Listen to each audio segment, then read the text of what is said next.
pada pembahasan tentang sholat. Ya, mohon izin, sekarang kita akan masuk pada bahasan ruku. Saya sudah bahas tentang makna sholat, sudah bahas tentang manfaat-manfaat sholat, sudah bahas tentang syarat-syarat dasar sholat yang mencakup aspek bacaan, gerakan, kemudian makna. Jadi kalau Anda ingin belajar ibadah kata Al-Quran, seperti saya sampaikan di pertemuan lalu, jangan cukupkan pada bacaan dan gerakan, tapi juga sampaikan itu pada pembahasan tentang maknanya untuk mendapatkan kenikmatan dalam ibadah dan kekhusyuan dalam pelaksanaannya. Banyak orang tidak khusyuk dalam sholat bukan karena tak mampu khusyuk, kata Al-Quran, karena dia tidak mengerti, tidak paham apa yang dibaca dan dilakukan dalam sholatnya. Bagaimana Anda bisa menikmati sholat kalau Anda nggak ngerti apa yang dibaca dan tidak paham apa yang dilakukan? Ya, karena itu kita akan teruskan pada pembahasan yang kedua. Satu sudah kita selesaikan, fase berdiri. Ya, fase berdiri sudah kita bahas. Kita masuk kepada bagian yang kedua sekarang, ruku. Ya. Nanti setelah itu kita akan turunkan bahasannya, mencakup tentang cara ruku, bagaimana caranya, bacaan ruku, apa yang dibaca dalam ruku, yang terakhir hikmahnya, maknanya, kenapa kita mesti ruku, apa yang bisa kita bawa dalam ruku itu, apa pesannya, apa inspirasinya, apa manfaatnya. Itu yang coba kita turunkan, dan puncaknya kita bawa spirit ruku ini dalam kehidupan sosial kita. Oke, jelas sampai sini? Baik ya. Karena bagian pertama sudah selesai, maka nomor 1 saya hapus dulu. Ya, periodenya sudah selesai, tinggal masuk yang kedua, ruku. Baik, sudah siap? Nanti saya minta satu orang dari teman-teman yang ikhwan untuk bantu saya di sini, supaya saya bisa praktekkan seperti apa cara rukunya, seperti yang diinginkan oleh Al-Quran dan hadis-hadis Nabi Sallallahu Alaihi Wasallam. Oke, saya berikan pengantar dulu ya. Kita lihat Quran. Kita turunkan tentang ruku dalam Al-Quran dulu.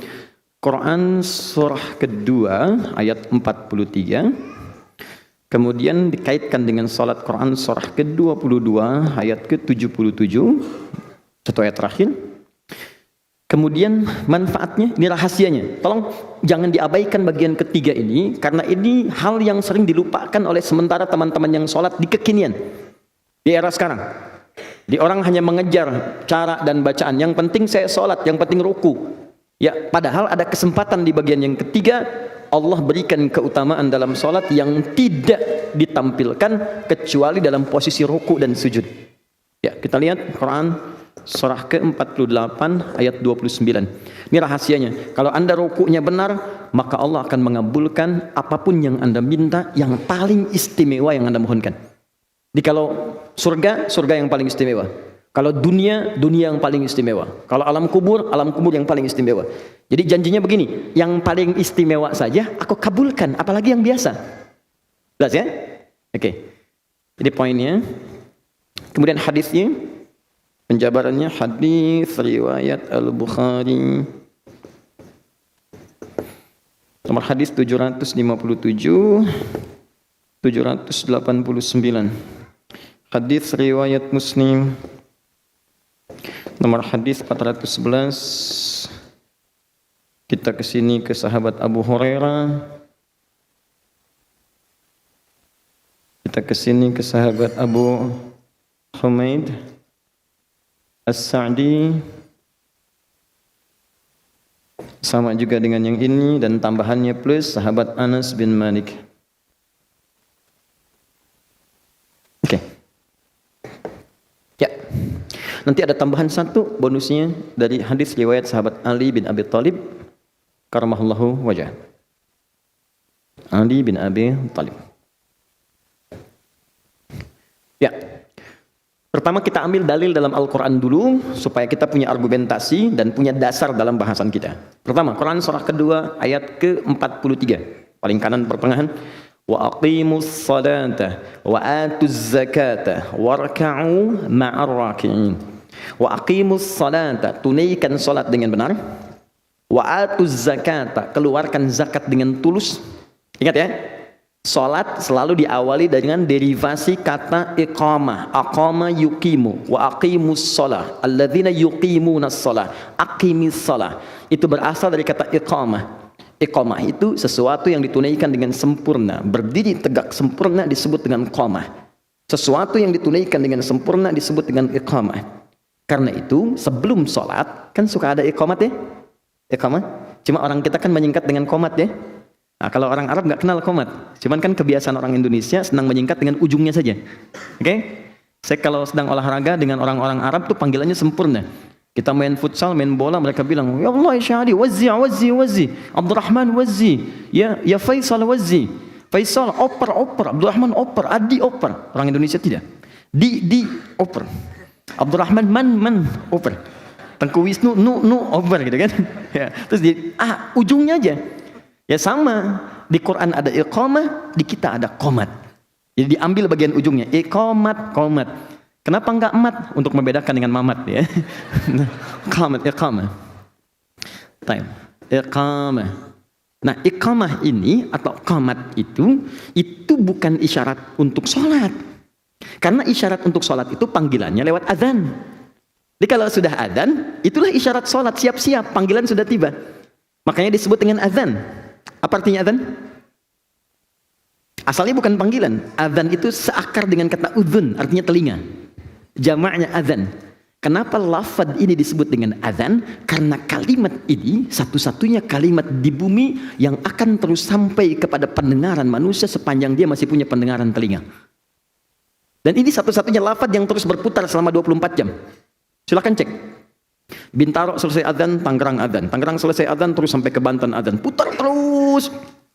Saya waktu dulu di Timur Tengah, di Afrika Utara, Mesir selesai azan, Libya azan. Libya selesai, Tunisia azan. Tunis selesai, Maroko azan. Maroko azan, Aljazair azan. Terus sampai dengan ke Mediterania, ke Italia, ke Prancis, ke Spanyol. Jadi ternyata setiap detik lafaz azan tidak pernah berhenti. Dan diperdengarkan oleh Allah kepada setiap yang punya pendengaran supaya mereka mendapatkan hidayah. Hidayahnya dibagi dua. Ada hidayah untuk yang belum beriman sehingga tidak punya celah di kemudian hari untuk menolak. Ya Allah, saya kan nggak pernah diperkenalkan dengan namamu. Kata Allah, saya perdengarkan 24 jam sehari. Apa kamu nggak dengar? Bukankah lafaz adzan dibuka dengan kalimat Allahu Akbar, Allahu Akbar? Setelah itu syahadat kan? Asyhadu an la ilaha illallah. Dan betapa banyak orang yang masuk Islam karena mendengar azan. Banyak. Anda bayangkan, ada orang dengar adzan masuk Islam. Ada orang Islam sudah masuk Islam dengar adzan gak mau sholat. Ada seorang teman Indonesia, ini kisah nyata, tinggal di Amerika. Dia satu flat dengan non-muslim. Sikapnya baik, biasa, normal. Nah, yang muslim ini saya juga anjurkan kepada teman-teman, kita ini umat dakwah. Anda silahkan, di dunia Anda berdakwah dengan apa yang bisa Anda kerjakan. Gak harus jadi ustadz semua. Kalau semua jadi ustadz, siapa jamaahnya gitu kan? Semua, ayo berkreasi, berdakwah. Anda ayah di rumah, tampilkan sikap ayah yang baik, istri yang baik, anak-anak yang baik. Anda bekerja, tampilkan pekerja muslim yang baik. Nah, ini pelajar, di flatnya selalu teman-teman, itu membuka channel Islami, channel One dari Mekah tuh. Orang sholat, terus temannya lihat. Nah, satu kali, yang muslim ini kisah nyata, mengatakan kepada kawan yang non-muslim. Ya, awalnya tebak-tebakan. Tapi perhatikan bagaimana hidayah Allah tanamkan pada jiwa hamba yang sangat Allah sayangi ini. Perhatikan baik-baik. Kata kawannya yang muslim, menurut kamu berapa jumlah orang yang ada di masjid itu saat ini? Kata yang non-muslim, ya mungkin ribuan atau puluhan ribu. Padahal itu masuk ke situ pada saat belum direhab, sekarang 500.000 orang masuk. Pertanyaan keduanya, menurut kamu berapa waktu yang dibutuhkan untuk membuat semua orang itu rapi seketika? Tapi kata orang tadi, ya paling sedikit 2 pekan. Mungkin dia bayangkan satu-satu suruh berdiri gitu kan? Nah, mungkin 2 pekan. Kata orang ini, saya akan buktikan kepada Anda, kurang dari 5 menit mereka akan rapi sempurna. Kata yang non-muslim, masa? Tunggu sebentar. Begitu tiba waktu sholatnya Isya pada saat itu, kemudian imam mulai berkata, iqamat dimulai. Ini, Allahu Akbar, Allahu Akbar, semua bangkit. Yang tawaf berhenti, semua berdiri, rapi, kaget. Yang non-muslim tadi kaget, kok bisa? Kata yang muslim, jangan dulu kaget, sebentar dulu. Begitu mulai mengatakan imamnya, istau, rapatkan, luruskan, rapi semua. Hanya dalam hitungan kurang dari 5 menit, teman-teman. Begitu dikatakan Allahu Akbar, takbir, semua takbir. Lantas apa kalimat yang keluar di lisan yang non-muslim ini? Kata yang non-muslim tadi, tolong katakan kepadaku bagaimana caranya masuk Islam. Karena agama ini pasti bukan buatan manusia. Jadi bayangkan, ada orang nonton sholat isya, masuk Islam. Ada orang Islam sudah adzan, gak mau sholat isya. Jadi Allah tuh kalau mau ngasih hidayah tuh mudah gitu. Mudah, dan hidayah itu bisa datang juga kelembutannya lewat doa. Kita doakan ya, tapi yang paling indah azan itu panggilannya, dipanggil bagian pertama untuk memberikan hidayah bagi yang belum memeluk Islam, bagian kedua untuk bisa menunjukkan kualitas keimanan bagi yang sudah masuk Islam. Jadi kalau Anda ingin mengecek level keimanannya, itu bisa dicek dengan amal soleh. Amal soleh pertama itu adalah sholat. Nah, ada berita dalam Al-Quran, buka Quran surah keempat ayat 103, paling kanan ke atas sedikit. Quran surah keempat ayat 103. فَإِذَا قَضَيْتُمُ الصَّلَاةَ فَاذْكُرُوا اللَّهَ قِيَامًا وَقُعُودًا وَعَلَى جُنُوبِكُمْ فَإِذَا اطْمَأْنَنْتُمْ فَأَقِيمُوا الصَّلَاةَ. Lihat ujung ayatnya. إِنَّ الصَّلَاةَ كَانَتْ عَلَى الْمُؤْمِنِينَ كِتَابًا مَوْقُوتًا. Bahasa paling singkatnya saat diterjemahkan, kata Allah, orang-orang beriman itu pasti tahu waktu sholat. Inna sholata kanat, sungguh sholat itu kanat alal mu'minina, bagi orang beriman kitaban mawquta, sudah jelas waktunya. Ini kalau kita terjemahkan dengan bahasa yang mudah dipahami, kata Allah, orang beriman itu pasti tahu waktu sholat. Jadi kalau Anda mengaku beriman tapi tidak paham waktu sholat, berarti ini menunjukkan tingkatan yang lemah dalam imannya. Maka dibagilah oleh para ulama itu dengan panggilan azan. Bagaimana cara membaginya? Dibagi kepada 3 level. Ada yang standar, standar keimanan. Standar itu saat dipanggil, dia baru datang. Dia dipanggil misal subuh sekarang 4.38 misal. Terus azan, Allahu Akbar, Allahu Akbar, azan. Begitu azan, dia datang. Itu menunjukkan imannya standar. Nah ini. Ayo. Oke, Allahu Akbar, Allahu Akbar, cepat, siap-siap, sudah azan, standar. Oke? Baik. Ada orang yang sebelum dipanggil azan, dia sudah siap-siap. Coba bayangkan, dipanggil 4.38, dia 4 sudah bangun. Sudah bangun, sudah siap-siap. Ini menunjukkan level imannya kuat dia. Bayangkan, belum dipanggil datang. Sama Anda kan kerja di kantor, jam masuknya jam 8. Jam masuk jam 8, datang jam 8, standar kan? Ya kan? Objektif kan? Baik, fair. Dipanggil jam 8, jam kerja jam 8, datang jam 7. Wow. Ya, kuat kan? Hebat kan? Etosnya kuat ya. Sama, dipanggil 4.38, datang jam 4. Ini orang hebat. Tapi kalau persoalannya dipanggil 4.38, datang jam 8.34. Dia baru bangun dan gak ingat sholat. Ya. Dia cuma tahu skornya 3-1 misalnya kan. Begitu bangun 3-1, Muhammad Salah ngegolin kan. Nah, tapi maaf, untuk urusan sholat dia tidak paham. Ini menunjukkan imannya lemah. Nah, ini tiga-tiganya itu dirangkum oleh Al-Quran di Quran surah kedua ayat 152, paling kanan sebelah bawah di mushaf. Kata Allah, fadhkuruni adzkurukum. Ingat saya, maka aku pun akan mengingatmu. Bagaimana cara mengingat Allah? Di antaranya lewat ibadah, sholat, karena zikir itu di antara maknanya sholat. Quran surah ke-20 ayat ke-14. Wa aqimis sholata li dzikri, tunaikan sholat sebagai zikir. Kata Allah, ingat saya, zikir kepada saya, amalannya sholat, dipanggil azan. Maka orang yang ingat Allah ketika dipanggil, misal Allah panggil Allahu Akbar, ingat dia, maka Allah pun akan ingat kepada dia saat hamba itu memanggilnya. Feedbacknya begitu.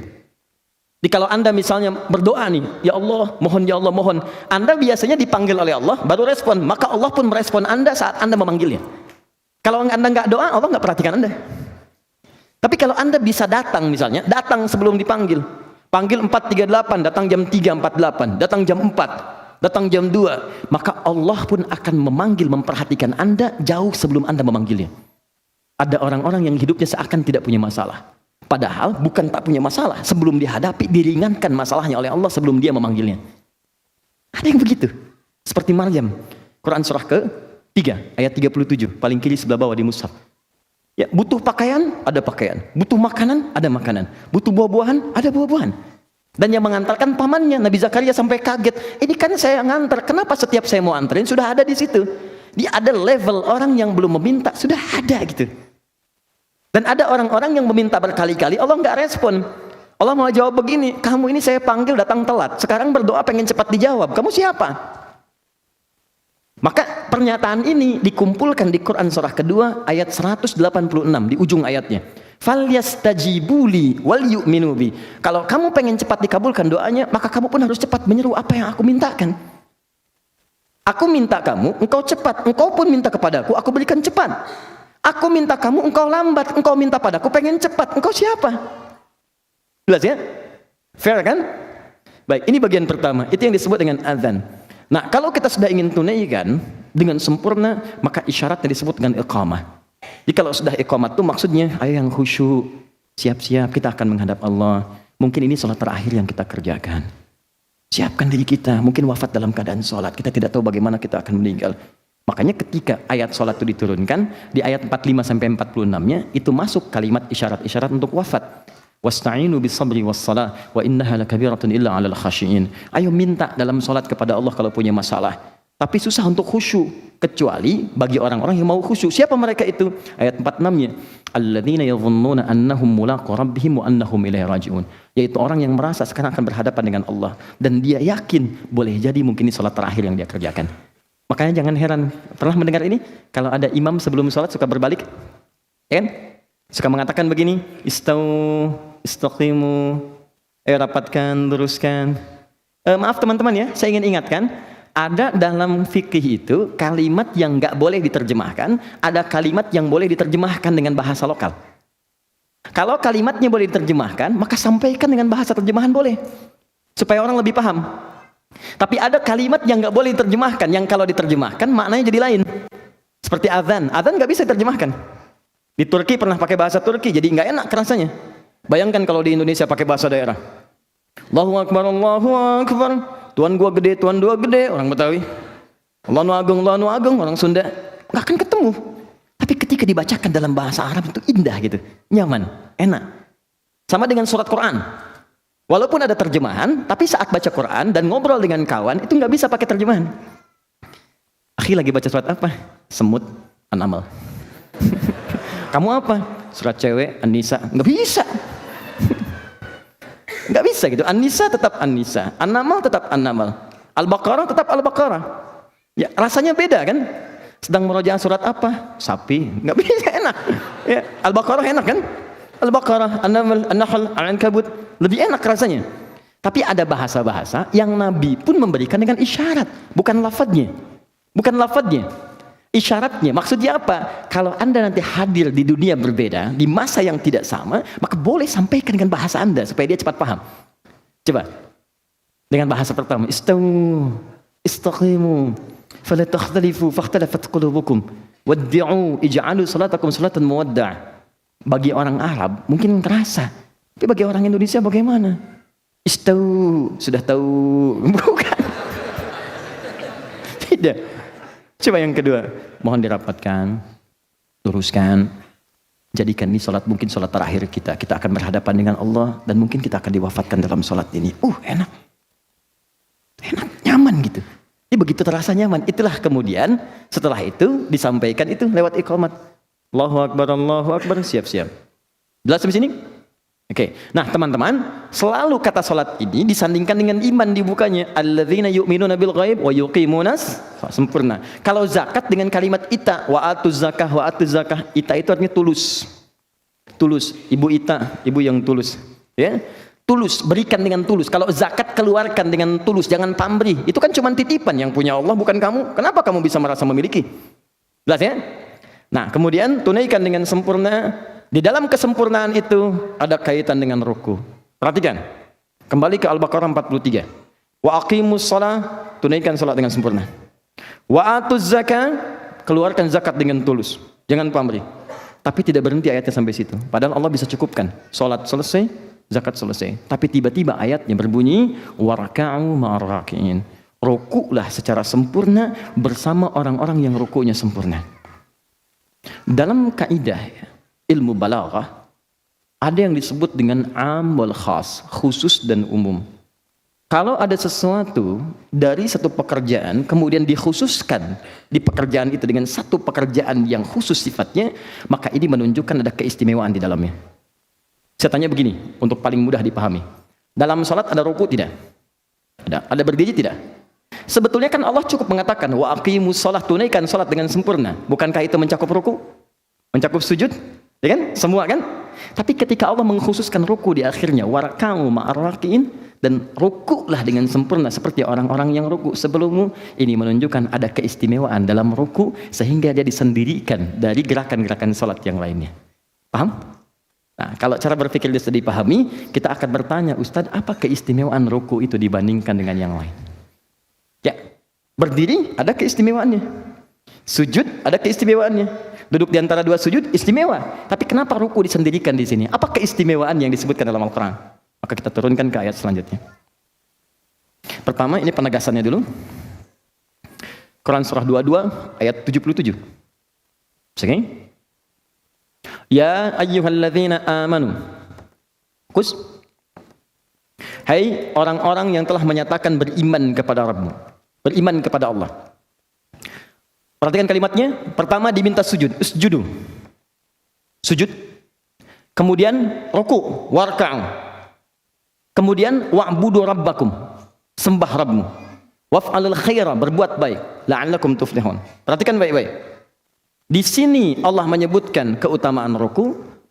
Di sini menyandingkan ruku dengan kalimat wa'budu rabbakum, wa'budu.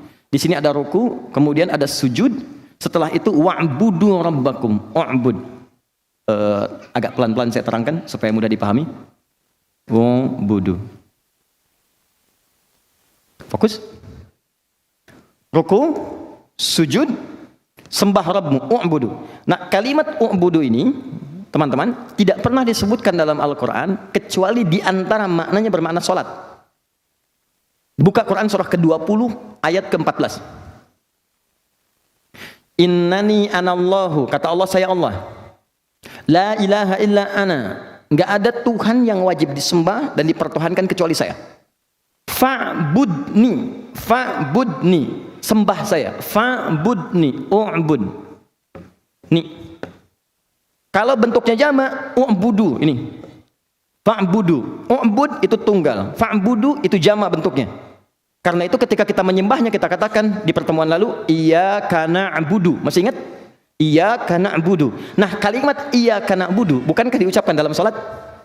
Ya, karena itu setiap ada kalimat u'budu, u'budu, u'budu, u'budni, itu makna pertamanya salat. Lihat sini, apa korelasinya dengan ruku? Seakan-akan Allah ingin menegaskan di ayat yang ini. Lihat baik-baik, kalau yang ini rukulah bersama orang-orang yang ruku, tunaikan ruku secara sempurna. Kalau yang ini, hei, ada yang penting dalam ruku ketika engkau tunaikan salat itu. Jelas? Tunaikan ruku dengan baik, sujud dengan baik, dan tunaikan salat dengan sempurna menyembah Rabbmu ketika engkau beribadah kepada Rabbmu. Ada isyarat di ayat yang kedua ini ketika mempertemukan, menyandingkan ruku dengan kalimat ibadah. Seakan-akan Allah ingin katakan begini, rahasianya, hei, saat ruku, dekatkan dirimu dengan Rabbu, pasrahkan untuk menyembah Allah saja, bukan pada yang lain. Kenapa isyarat ayat ini muncul? Ini kisahnya.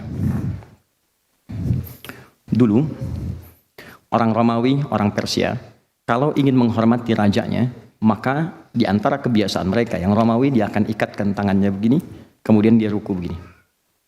Jelas? Ini adalah simbol kepatuhan, ketaatan, dan juga dikultuskan sebagai penyembahan kepada rajanya, ruku mereka. Ada di antara mereka yang sampai sujud. Nah, lihat misalnya kayak ada film-film kolosal yang zaman dulu itu, kan suka ada gerakan-gerakan demikian, kan? Begini, kemudian ruku seperti ini, ya, membungkuk, ada juga yang sampai sujud. Allah turunkan ayat di sini, Allah katakan ruku dan sujud hanya untuk disampaikan kepada Allah saja. Di ketika Anda pengen ruku, bukan sekedar ruku, bukan formalitas ruku. Kalau cuma ruku, jangankan Anda, yang non muslim pun bisa ruku. Yang Romawi sudah ruku, yang Persia sudah sujud, anak-anak kecil juga bisa. Yang saya inginkan di ruku itu adalah kepasrahanmu saat ruku dan engkau sedang berhadapan denganku. Hadirkan kepasrahan luar biasa, hadirkan penyembahan yang mutlak seakan-akan kau merasa berhadapan denganku. Di rahasia pertama diminta kita ruku, warka'u ma'arakin, Al-Baqarah 43. Rahasia yang kedua, saat kamu ruku, jangan sembarang ruku. Kamu mesti beda dengan yang Romawi. Mesti lain dari yang Persia, mesti lain dengan yang anak-anak kecil. Saat ruku itu hadirkan kepasrahan penyembahan kepada Rabbmu. Karena itu kalimatnya berbunyi wa'budu rabbakum. Setelah ruku sujud wa'budu rabbakum. Itulah diantara perbuatan yang terbaik. Waf'alul khaira la'allakum tuflihun. Kerjakan yang baik, salat yang baik, ruku yang baik, sedekah dan sebagainya. Tapi yang paling mulia ketika engkau bisa ruku dengan hebat dan pasrah kepada Allah. Paham? 3. Paham? Alhamdulillah. Sekarang kita tanya, ya Allah, kalau saya bisa ruku seperti itu, saya pasrah, saya menyembah gitu kan, dengan baik. Apa yang saya dapatkan? Awas, ini nggak main-main ya. Saat ayat ini turun, itu pernah Nabi rukunya sepanjang berdirinya. Berdirinya Nabi itu dalam rakaat pertama itu paling minimal itu 100 ayat Al-Baqarah ukurannya. Oke.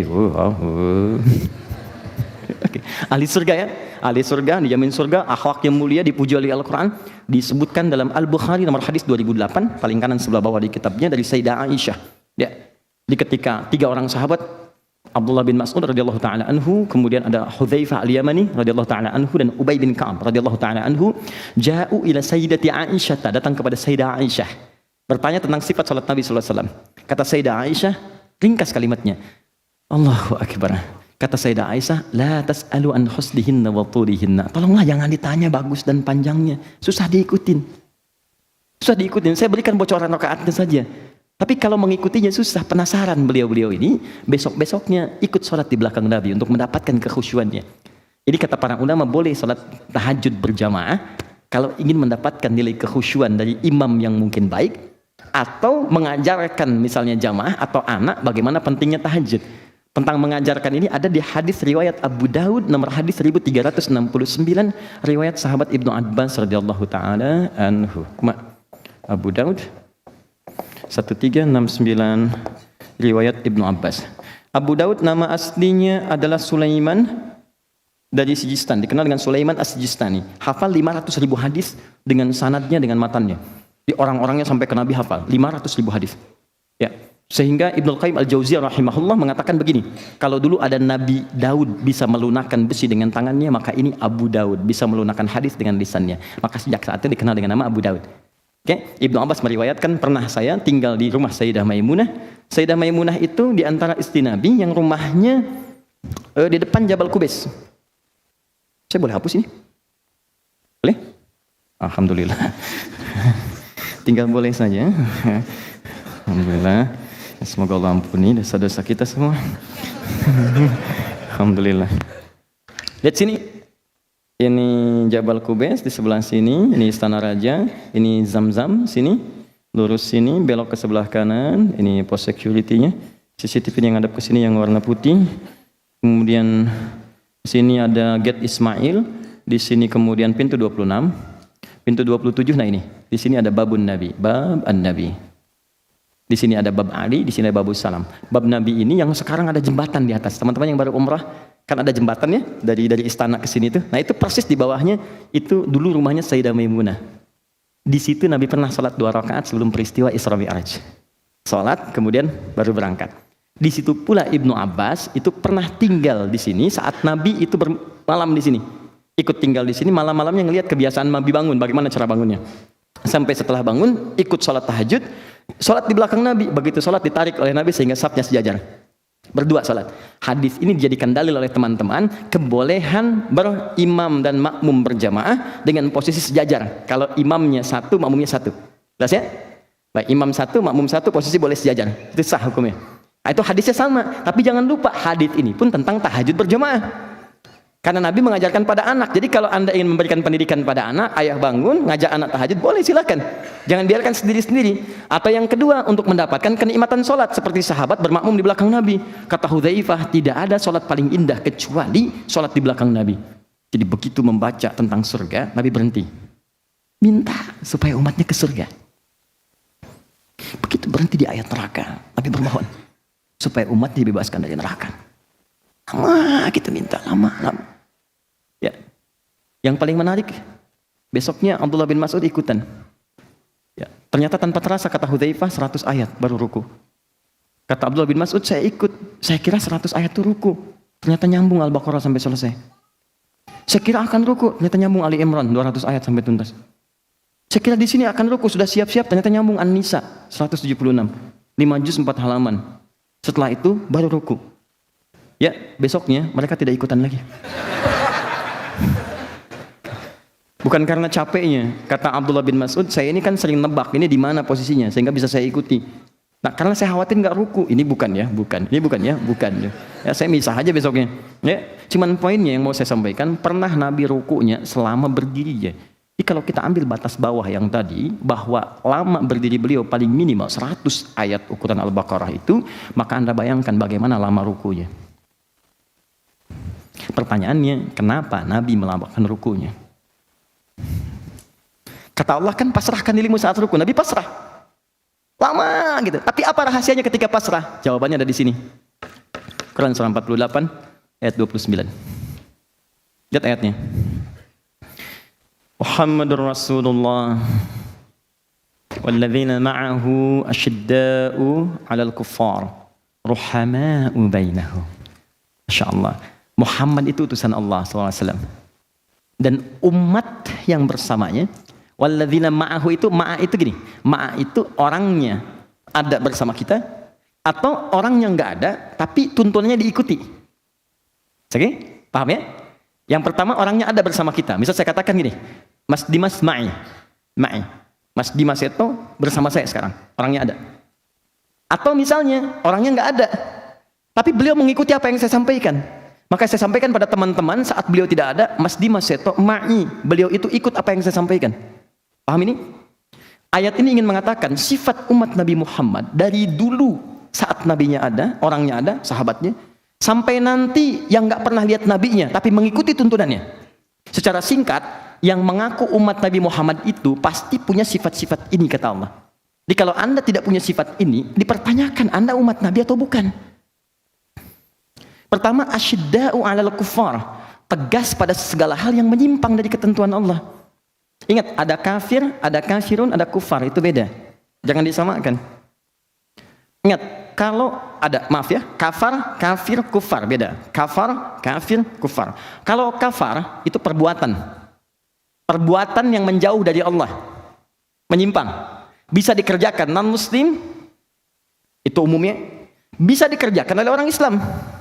Makanya kalau ada orang Islam diminta mengerjakan sesuatu, tidak dia kerjakan, disebut kafar. Ya, bukan keluar dari Islam, perbuatannya menyimpang. Contoh, Quran surah ke-14 ayat 7. Quran surah ke-14 ayat 7. Anda hafal ayatnya? La in syakartum la azidannakum. Kalau engkau syukur dengan nikmatku, aku berikan kamu nikmat harta. Engkau syukur, bagaimana cara syukurnya? Zakat keluar, infak keluar. La azidannakum, aku tambah. Di zakat itu, nanti kalau satu saat selesai sholat kita bahas zakat. Zakat itu bukan mengurangi harta, menambah harta 10 kali lipat dari apa yang Anda dapatkan. Cuman nilainya tidak harus selalu tampak materi, tidak ada aktiva, kesehatan, kedamaian, ketentraman yang kalau sakit segitu juga biayanya. Ada langsung harta dapat, ada. Oke, jadi ketika Allah katakan saya berikan nikmat kamu lakukan, kerjakan saya tambah. Tapi wala in kafartum, jika kalian ingkar, nggak mau taat, kafar di situ bukan keluar dari Islam. Orang yang nggak berzakat bukan berarti murtad, tidak. Dia nggak keluar dari Islam, cuman bermaksiat. Jelas? Nanti orang-orang seperti ini akan ditimbang oleh Allah pahalanya di akhirat nanti. Apa diantaranya? Ini amal solehnya yang kanan, ini amal salahnya. Misal, dia sholat tapi dia juga mencela. Dia misalnya diberikan syariat zakat, tidak mau. Dia haji tapi dia senang gosip. Bisa terus turunkan. Maka nanti yang ini akan menutup yang ini, yang salah. Di hadis Muslim, riwayat sahabat Abu Hurairah, kata Nabi, didatangkan yang baik-baiknya. Ya, awas. Ya'ti yaumal qiyamati bi sholatin, datang dengan pahala salat banyak, wasiyamin, puasanya rajin, wa zakatin, zakatnya rajin. Cuman sayang, wa ya'ti qad syatama hadza. Cuman sayang juga kok sering mencela gitu dalam kehidupan dunianya. Salat tapi sedang cela orang, ini aneh nih. Padahal salat itu membebaskan dia dari celaan. Inna sholata tanha 'anil fahsya wal munkar. Ini salat mencela. Awas. Maaf, syatama hadza wa qadzafa hadza, menuduh orang. Wa safaka dama hadza, menumpahkan darah. Bahkan menyebut nama Allah di dalamnya, tembak orang, bunuh orang, bom orang, dalam hal yang tidak dibenarkan. Duar, meledak, bom panci, bom kulkas, bom macam-macam. Bukan pada tempatnya. Itu dosanya besar itu. Bahkan ada bagian dari ayat Quran yang mengancam dengan neraka jahanam. Hati-hati, mengancam dengan neraka jahanam. Itu di Quran surah keempat, ayat 92 sampai 93, paling kanan di pertengahan. Wa may yaqtul mu'minan muta'ammidan fajaza'uhu jahannam. Siapa yang merencanakan pembunuhan berencana pada satu orang beriman saja, maka seakan-akan dia punya cita-cita masuk neraka jahanam. Sudah pesan kafling di neraka jahanam. Hati-hati. Makanya saya waktu di Lampung tuh kejadian bom Tamrin tuh meledak. Itu pertanyaan ringan sekali teman-teman. Ustaz, apakah bom di jalan Tamrin termasuk jihad fisabilillah? Saya bilang, Pak, begini ya, sependek pengetahuan saya, jihad fisabilillah itu jihad di jalan Allah, bukan jalan Tamrin. Beda. Nah ini, nanti ini habis. Fa in faniyat hasanatuhu, kalau habis nih kebaikannya, tersisa yang jeleknya. Ya, jadi ini sholatnya udah hilang pahalanya, zakat hilang, ini hilang. Ini tersisa satu aja. Ya, pernah suudzon pada orang misalnya, belum minta maaf. Misal, maka diambillah dia, dilemparkan ke neraka. Nerakanya neraka yang paling ringan, tapi seringan-ringannya neraka juga. Nah, ketika dimasukkan itu, kalimatnya disebut kafar. Banyak yang masuk, zamannya kafaru. Turunlah Quran surah keempat ayat 56. Paling kanan sebelah atas. Quran surah 4 ayat 56. Innal ladzina kafaru bi ayatina. Orang-orang yang kafar tuh. Mungkin dia muslim. Cuman sayang, maaf dipanggil sholat, marah. Ada yang tutup telinga. Di Quran surah 6 ayat 25, wa fi adhanihim waqra. Ada yang tutup telinganya kayak ada sumbatan. Khatamallahu ala qulubihim wa ala sam'ihim. Tertutup telinganya, nutup. Ini suara apa sih? Sampai demikian. Kalau bisa Pak, kecilin speakernya, padahal muslim. Nah, ini menandakan ada yang salah. Nah, yang seperti ini kalau tidak tobat, kita doakan supaya berubah. Jangan kita celah. Kita doakan, kita rangkul, kita ajak. Jangan dicela karena mungkin dia tidak mendapatkan pengetahuan yang baik sebelumnya. Ya kan? Kita ajak, kita dorong, kita doakan. Tapi kalau nggak tobat, itu nanti ditarik di hari kiamat, ditarik ubun-ubunnya oleh malaikat dan dicelupkan ke neraka. Kullama nadijat juluduhum, begitu dicelupkan hancur semua tubuh dan kulit-kulitnya. Kenapa kulit disebutkan? Karena kulit indera perasa yang paling peka. Cambuk sekali sakit, 2 kali sakit, 10 kali, 15 kali sudah mulai berkurang sakitnya karena kulitnya sudah mengelupas. Maka kata Allah, kalau kami angkat lagi, baddalnahum juludan ghairaha. Kami sembuhkan, kami tumbuhkan lagi kulitnya. Liyadzuqul adzab, supaya terasa siksaannya sama seperti semula. Enggak ada ringannya. Dan sekali celup seharinya 1000 tahun, 1000 tahun. Satu harinya. 1 detiknya 48 hari. Jangan pernah coba-coba. Ya. Ini poinnya teman-teman. Nah, ini kafir. Yang kedua kafir. Kalau kafir itu orangnya. Orang yang memang tidak menerima risalah.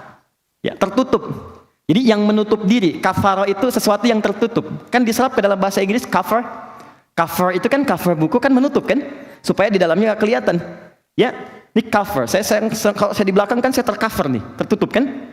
Orang yang disebut kafir, kafir itu orang yang menutup diri dari hidayah. Jadi begitu mau disampaikan, dia menutup dirinya. Makanya ketika orang-orang pada zaman Nabi datang kepada Nabi mengajukan proposal, kata mereka, Abu Jahal, Abu Lahab dan yang lain-lain, ya Muhammad SAW, kita nggak usah berselisih, nggak usah rame, nggak usah perang. Sudah, kita tukeran aja. Malam ini kami nyembah Tuhan kamu, besok-besok kamu nyembah Tuhan kita. Tapi mereka nggak mau menerima hidayah. Nabi sampaikan, mereka menutup diri. Maka turunlah kemudian satu surah kuliah ayyuhal kafirun. Katakan, hei orang-orang kafir. Sopan sekali, bahasanya sopan. Di kafir itu lembut, bahasanya sopan. Kata Allah, katakan, hei orang-orang yang masih menutup diri belum menerima hidayah. Katakan, hei orang-orang yang masih menutup diri belum menerima hidayah. Sopan kan? Halus. Saking halusnya Abu Jahal nggak marah. Pernah dengar cerita ketika turun surat Al-Kafirun, Abu Jahal marah. Apa? Jangan panggil saya kafir. Nggak ada. Oke? Okay? Nggak. Saya ingin tempatkan sesuatu sesuai dengan tempatnya. Banyak orang keliru memahami ini sehingga maknanya tidak sampai pada dirinya dan dia marah bukan pada tempatnya. Abu Jahal paham bahasa Arab, ngerti bahasa Arab, orang paling fasih bahasa Arab, disebut kafir, nggak marah. Kenapa orang sekarang nggak paham bahasa Arab, nggak ngerti bahasa Arab, baca juga, kenapa mesti marah? Karena belum tahu isinya. Jelas ya? Baik, jadi ada tempat-tempatnya di sini yang harus kita kemudian sesuaikan dalam kehidupan. Baik, yang terakhir kufar. Kufar itu, maaf, kalau kafir, ingat, dia non-muslim, menutup dirinya belum menerima hidayah, tidak menyerang orang Islam, cuman suka ngajak-ngajak. Sama dengan tadi sifatnya. Saya kasih sedikit ya, saya kasih rahasia. Ini diantara kita ya.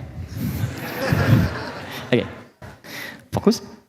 Jika di Quran disebutkan satu kisah tapi tidak spesifik orangnya, kapan kejadiannya, maka peristiwa itu akan terjadi lagi di masa depan dengan tokoh-tokoh dan suasana yang berbeda. Tapi jika disebutkan namanya bahkan lengkap dengan binti nasabnya, ini menunjukkan peristiwa itu tidak akan pernah terjadi lagi di masa depan pada siapapun. Contoh, kenal Maryam binti Imran? Oke.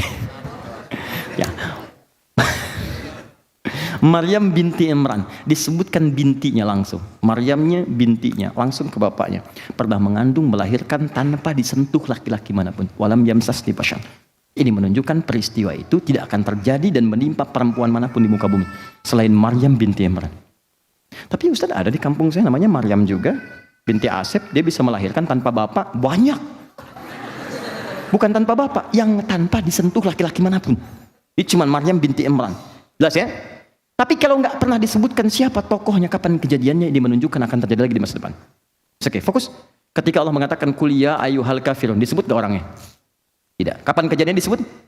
Tidak. Ini menunjukkan akan terjadi di masa depan, non-muslim, tidak maksa, tidak nyerang kepada orang Islam, biasa, cuman suka ngajak-ngajak. Polanya bisa beda. Mungkin dengan makanan, mungkin dengan obat-obatan, mungkin dengan bantuan. Ada yang seperti itu? Ada. Dan kalau ada nggak usah marah, sampaikan. Misal Anda ada car free day misalnya kan, car-nya free tapi yang lainnya tidak. Datang orang yang mengatakan, ayo Pak, baca ini, misalnya ayo ikut Pak, Anda akan selamat gini. Dengarkan aja dulu. Maaf Pak, Bapak terlambat. Sebelum Bapak sudah ada Pak, dulu 15 abad yang lalu. Namanya Abu Jahal, Abu Lahab, ngajak-ngajak juga. Turunlah surah Al-Kafirun. Maknanya begini Pak, makna kafirun itu orang masih menutup diri. Kita nggak usah saling memaksa. Kalau Bapak ingin ikut ke Islam, itu lebih bagus. Tapi kalaupun misalnya Bapak tidak mau, ya kami tidak memaksa. Silahkan renungkan dulu, mudah-mudahan Bapak dapat hidayah. Berbalik tuh situasinya. Jelas ya? Dan nggak usah marah gitu. Kita sikapi dengan elegan, sesuai dengan makamnya. Makanya penting kita mengkaji Al-Quran untuk mendapatkan itu. Tapi kalau kufar itu maknanya dua. Bisa perbuatan atau orangnya yang memang ditujukan langsung untuk menyerang Islam atau orang Islam. Ya, bebas, silahkan, nggak apa-apa. Bonus buat antum, ya silahkan. Asal jangan menghapus yang tidak ingin saya hapus. Nggak apa-apa, silahkan. Ya, nggak apa-apa lah. Silakan. Sehat-sehat ya. Baik, alhamdulillah. Ini sahabat saya. Mudah-mudahan kita ke surga sama-sama ya. Insyaallah, dengan keluarganya juga. Baik. Dan tidak cukup dengan amin, ayo berusaha. Oke. Jadi kufar, itu bisa pekerjaan, bisa orang, aktivitas, pemikiran macam-macam yang sifatnya memang sudah menyerang Islam, bisa menjelek-jelekan tentang Islam atau menyerang orang Islamnya, menganiaya dan sebagainya misalnya. Maka yang seperti itu yang disebut dengan tegas, asyidda, tegas. Tegas itu tidak harus keras, sesuai dengan levelnya.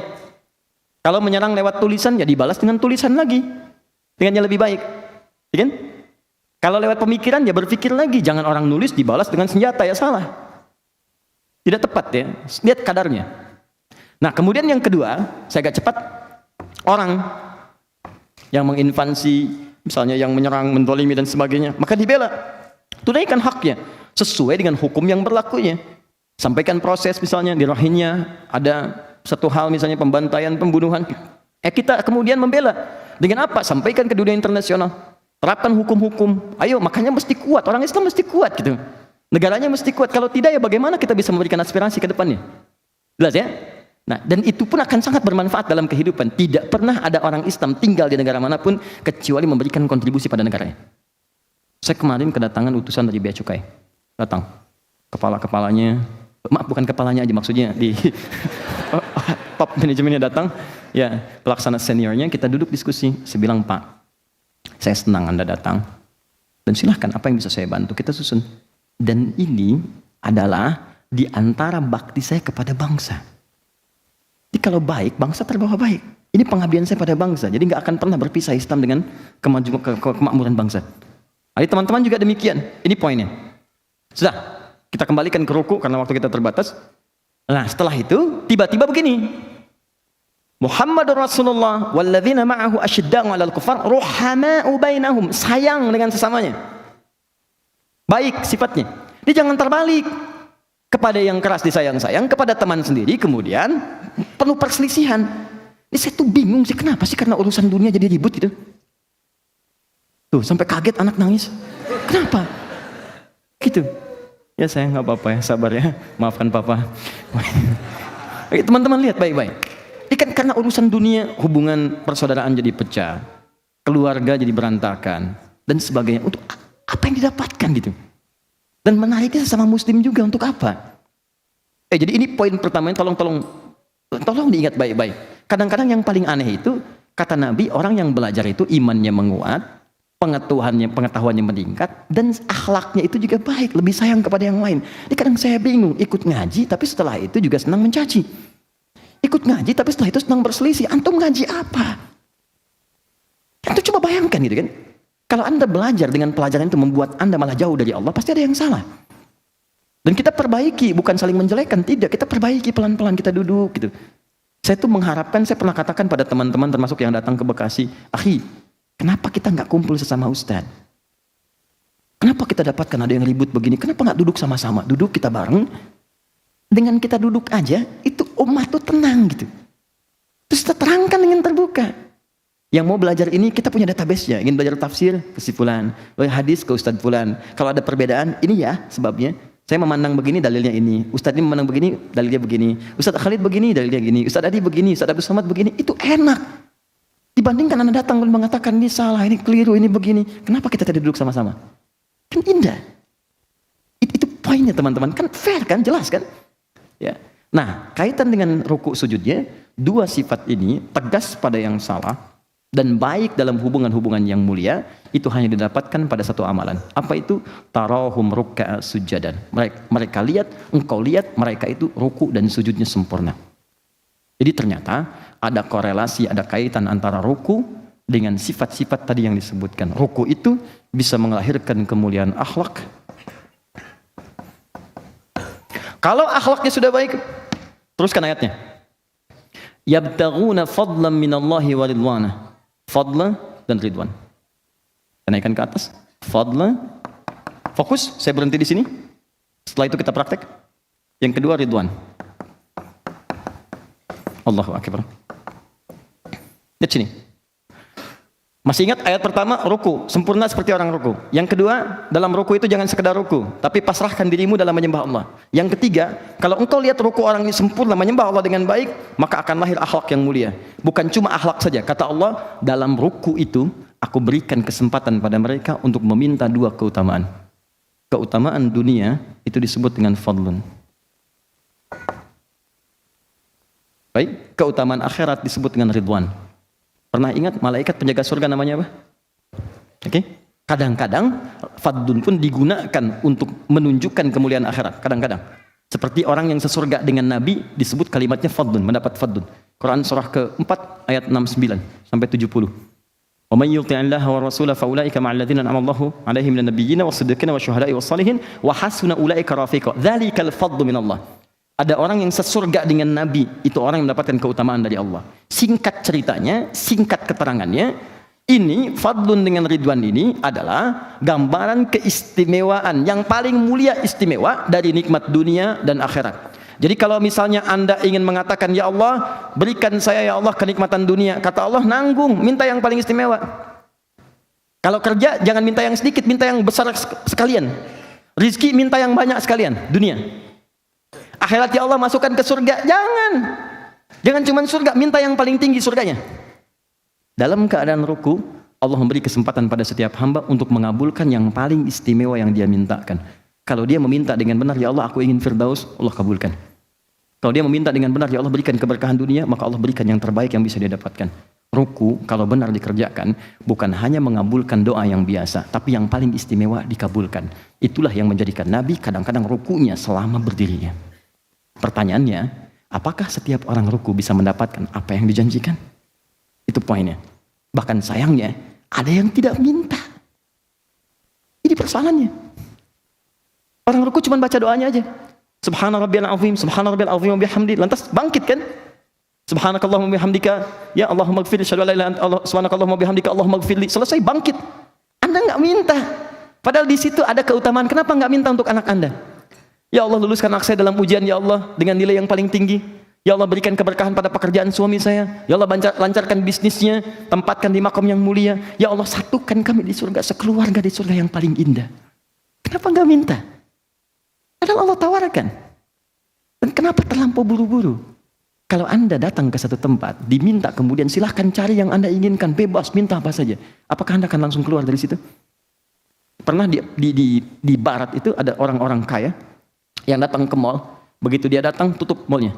Kepada pengunjung yang ada di mall, silahkan ambil apa saja yang kalian inginkan. Waktu kalian cuma 30 menit.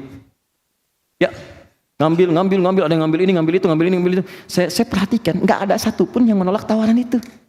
Maaf, misal ada yang keluar dari situ, tidak. Saya bingung ya, kenapa kalau manusia nawarkan banyak dikejar? Kalau Allah yang tawarkan, kenapa nggak diambil? Kenapa kita tidak manfaatkan itu gitu? Teman-teman tuh pengen surga, dikasih, tapi kenapa nggak diambil? Dan yang lebih dahsyat tuh yang paling aneh, inginnya ke surga ringan diucapkan di lisannya, tapi perbuatan tidak mencerminkan itu. Bisa nggak teman-teman sesekali pajang di cermin? Lalu setelah cerminnya terlihat, lihat mata Anda, berapa kali mata Anda bermaksiat? Lihat lisan Anda, berapa kali lisan Anda berbuat salah? Lihatlah kemudian wajah Anda dan katakan, saya pengen ke surga dengan segala kesalahan yang Anda bawa. Apakah sanggup lisan Anda mengatakan, ya Allah berikan surga?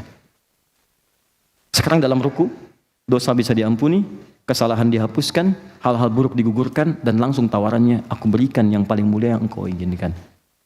Kalau Anda ditawarkan seperti itu ingin mengambilnya, Anda bertanya bagaimana caranya, itu yang coba kita akan bahas prakteknya. Sampai di sini bisa dipahami? Nah, maksud saya ingin menyampaikan dulu hikmah sehingga kita bisa termotivasi dalam mengerjakan ruku, bukan sekedar ruku seperti yang biasa dikerjakan oleh sementara orang tidak paham. Sudah sih? Oke. Ya, kita punya waktu terbatas, kita lanjutkan sebentar. Ruku. Kita masuk kemudian ke hadisnya Al-Bukhari nomor hadis 757. Riwayat sahabat Abu Hurairah, nama aslinya Abdurrahman, sebelumnya adalah Abdul Uzza, masuk Islam berubah nama jadi Abdurrahman bin Sakhar. Mengisahkan tentang sahabat bernama Khalid bin Rafi Az-Zuraiqi. Oke, fokus.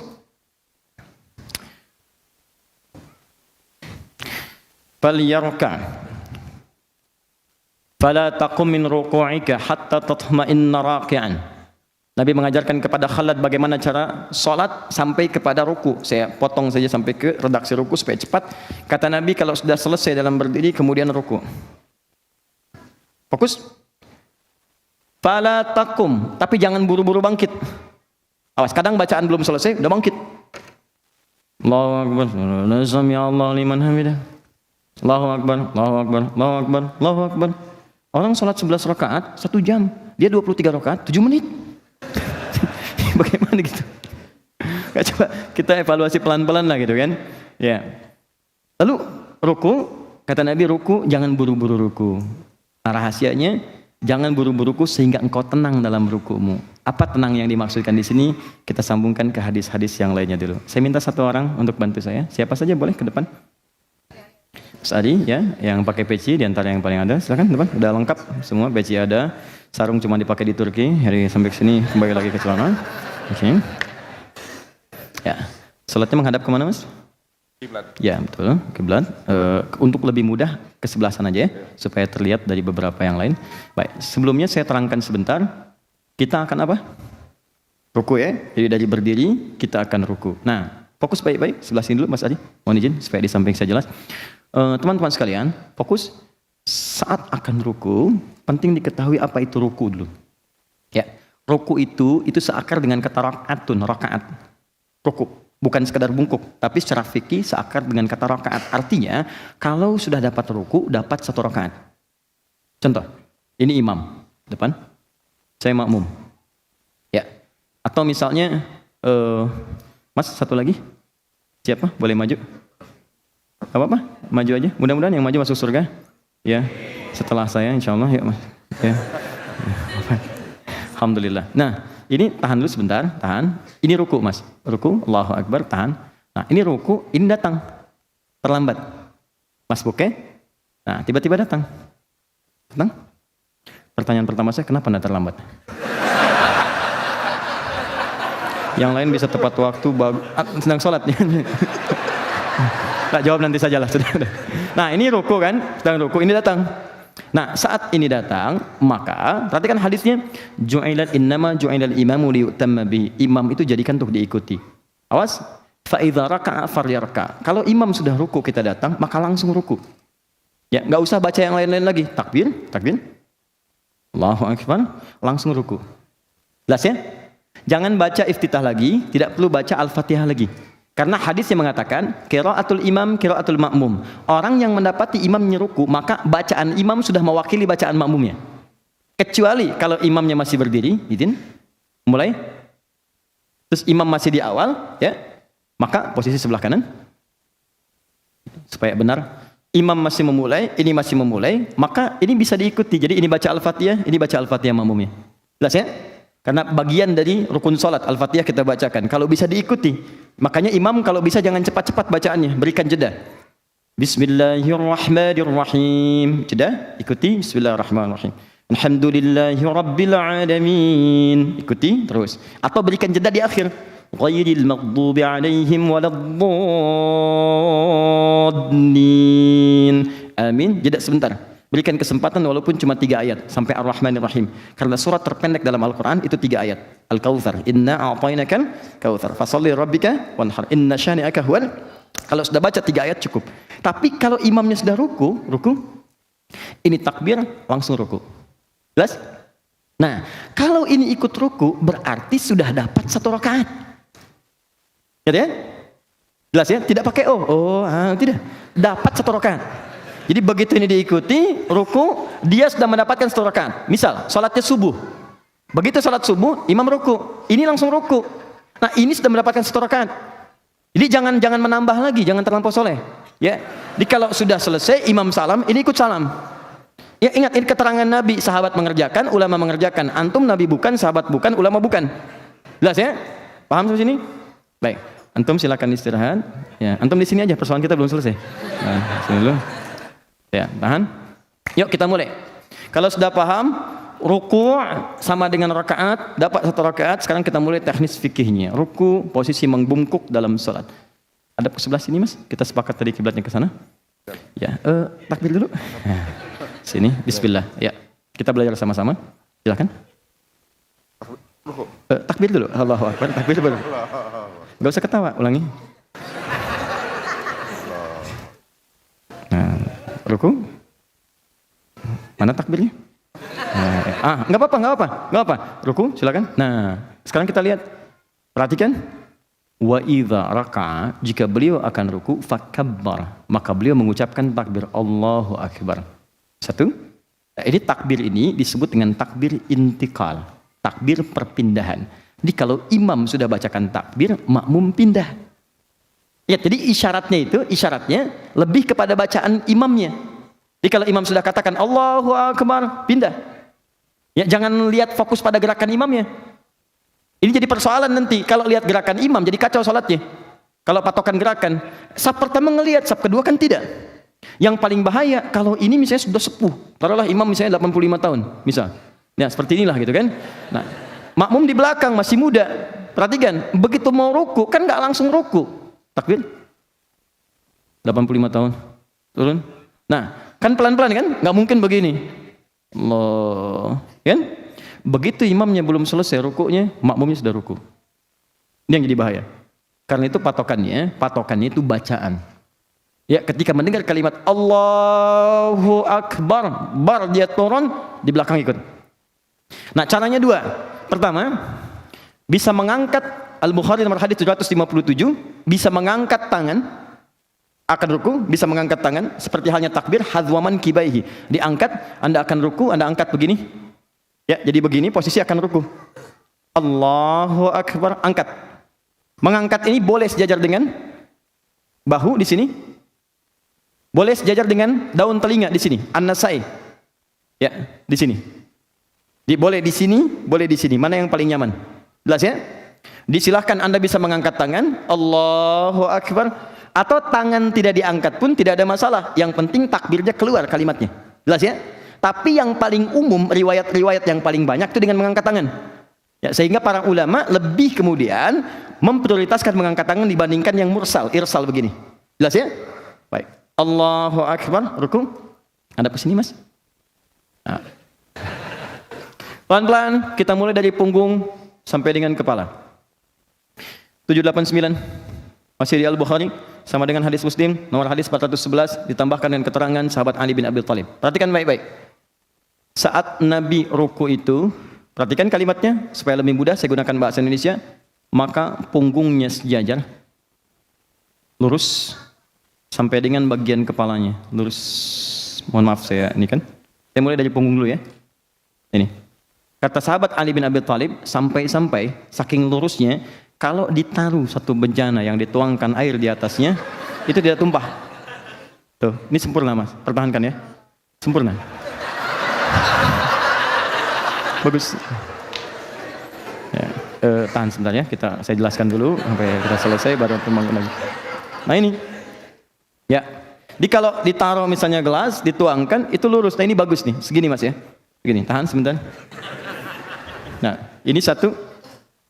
Jadi punggung dari bagian belakang sampai ke ujung ini lurus. Hati-hati, nanti saya terangkan dari sisi kesehatannya. Dan bisa diluruskan kalau Anda dokter ingin meralat, saya perkenankan.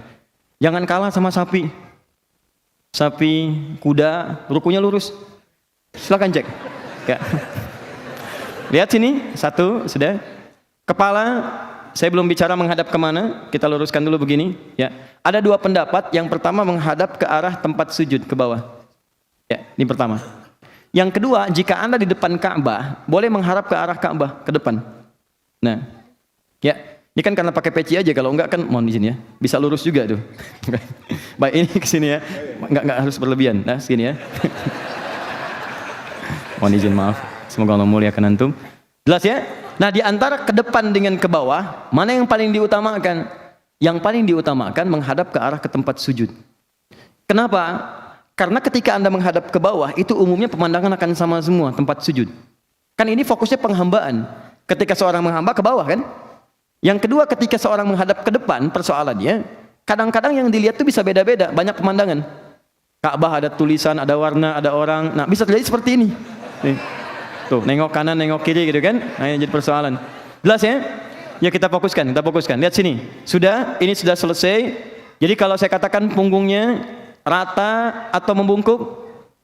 Rata lurus ya, sampai dengan kepala menghadap ke arah apa? Tempat sujud ya. Baik. Sekarang teruskan. Tangan. Telapak tangan diletakkan tepat di lutut. Mana lutut? Kepala, pundak, lutut, kaki. Ya. Fokus. Lihat sini. Bukan naik ke atas di paha atau turun ke betis. Karena ketika Anda naikkan atau turunkan, posisi ini akan berubah. Seimbang sekali. Begitu disimpan di lutut, ini seimbang. Turunkan ke bawah, betis. Tuh. Naikkan ke atas, paha. Tuh. Dan gak enak. Kembalikan ke lutut. Lurus lagi. Segini. Jelas? Ketiga, maaf. Yang jari-jari tangan terbuka. Menggenggam. Bahkan kalimat nabinya, lihat kalimat nabinya. Amkana fis sujud. Atau kalimat amkana fir ruku, makin sujudak. Kalau Anda menunaikan ruku, kata Nabi, maka tempelkan dengan kuat telapak tangan itu ke lutut Anda. Dikuatkan, ditekan. Jadi kalau orang rukunya benar, itu bagian belakang pasti tegang di sini. Lurus pasti. Ya, jadi ini ketarik nih. Jadi begitu ini ditekan, ini naik ke atas. Lurus. Itu kalau rukunya benar, ini pagal-pagal ini hilang. Pagal hilang, ini lurus, ini baik. Karena ini dipaksa naik gitu. Ini ditekan, ini naik ke atas. Semua otot diluruskan lagi. Kembali seperti semula. Ya, jelas sampai sini? Baik, kemudian lihat sini untuk sikunya ya. Ini tidak harus menekan langsung ke sini ya, tapi sedikit ke sini. Keluar sedikit supaya tidak memberikan beban yang berlebihan. Tahan. Naikkan lagi sedikit. Nah, segini ya, Mas ya. Fokus, lurus. Kemudian pandangan menghadap ke arah tempat sujud. Tangan menekan kemudian di lutut, letakkan jari di lutut dengan terbuka bukan tertutup, berikan tekanan ke bagian belakang. Jelas? ini kita belum sempurna rukunya, baru turun ruku, belum bacaannya. Jadi kalau belum posisi begini, jangan dulu baca. Jangan dulu baca. Bagaimana bisa baca tenang posisi belum sempurna? Ya, tenangkan dulu diri kita. Kata Nabi sampai tenang dulu. Nanti abis tenang, abis enak, baru berdoa. Bukankah doa dalam keadaan tenang, nyaman kita sampaikan? Jadi kita belum sampai ke bacaannya. Jadi sampai di sini, tenangkan dulu keadaan rukunya, biarkan darah mengalir dengan baik. Setelah mengalir, setelah nyaman, baru berdoa. Apa doa yang kita bacakan dalam keadaan ruku itu? Bagaimana bisa mendapatkan kemuliaan apa yang dijanjikan? Itu yang kita bahas dalam pertemuan berikutnya, insya Allah.